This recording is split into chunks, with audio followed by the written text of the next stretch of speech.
দৃশ্যটি আঁকবো আমরা অত্যন্ত সহজ কৌশলে, যা কিনা দেখা মাত্রই শিখে আঁকা যায়। কি করব, প্রথমে এখান থেকে এইভাবে একটা পাহাড় আঁকবো।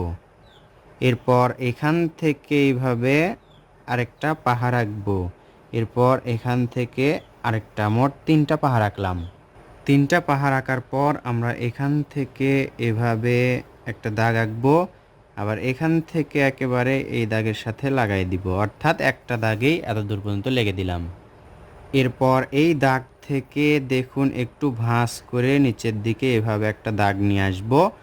এরপর এখান থেকে আরেকটা দাগ নিচের দিকে নিয়ে আসব, তবে নিচের দিকে আসবে একটু চওড়া হয়ে। দেখুন এদিকে চিকন, এদিকে আস্তে আস্তে এসে চওড়া। এটা রাস্তাও হতে পারে, আবার নদীও হতে পারে। যখন আমরা রং করব তখন বুঝতে পারবো। 2 পাহাড়ের মাঝে আমরা সুন্দর একটি সূর্য আঁকবো। আর এই পাশে নদীর পাড়ে এইভাবে আমরা ঝাউ গাছ আঁকবো। অল্প সময়ের মধ্যে দৃশ্য আঁকা শেষ। এখন আমরা রং করব। তবে এই দৃশ্যটি আমি আঁকলাম মার্কার পেন দিয়ে। আপনি চাইলে এটা সাইন পেন অথবা পেন্সিল দিয়েও আঁকতে পারেন, তবে ড্রয়িং করার সময় অবশ্যই পেন্সিল দিয়ে আঁকা ভালো।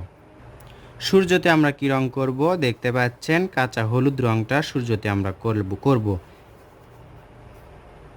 সূর্যতে হলুদ রং করার পর আমরা কমলা রংটা সূর্যের ওপর দিয়ে এবং নিচের আকাশে এই রংটা করব। অর্ধ আকাশ কমলা রং করার পর আমরা গাঢ় হলুদ রংটা উপর দিকে করব এবং চেষ্টা করব যেন কমলা রঙের সাথে হালকা করে মিশে যায়। দেখবেন এই রংটা করার পর আকাশটা অনেক সুন্দর লাগবে। আর আকাশে রং করার জন্য এটাই সহজ কৌশল। এরপর আপনারা দেখতে পাচ্ছেন এটা ছাই কালারের মতো রং, এটা আমরা পাহাড়ে করব। 3টা পাহাড়ে আমরা একই রং করব। রংগুলো সুন্দর করে মনোযোগ সহকারে করার চেষ্টা করব। এখানে আমি ব্যবহার করছি জয়টিটি সফট প্যাস্টেল কালার। আপনারা যে কোনো প্যাস্টেল, অয়েল প্যাস্টেল রং এভাবে ব্যবহার করতে পারেন। আকাশে এবং পাহাড়ে রং করার পর আমরা করব নদীতে। নদীতে দেখতে পাচ্ছেন আমরা আকাশি রং করছি, অর্থাৎ হালকা নীল রংটা করছি। এই হালকা নীল রংটা খুব সুন্দরভাবে নদীতে করব। এবার 2 পাশে এই জমিতে আমরা যখন হালকা সবুজ রংটা করব তখন দৃশ্যটা একেবারে সুন্দর হয়ে উঠবে। আমরা এক পাশে যে রং করছি ওই পাশেও একই রঙই করব। এ পাশে যে রং করলাম এই পাশেও সেই রঙই আমরা করছি। দেখতে পাচ্ছেন খুব সহজে মনোযোগ সহকারে রঙগুলো করতে হবে, তাড়াহুড়ো করে করলে হবে না। আমি ভিডিওতে একটু দ্রুত দেখাচ্ছি, আপনারা আস্তে আস্তে রঙগুলো করবেন।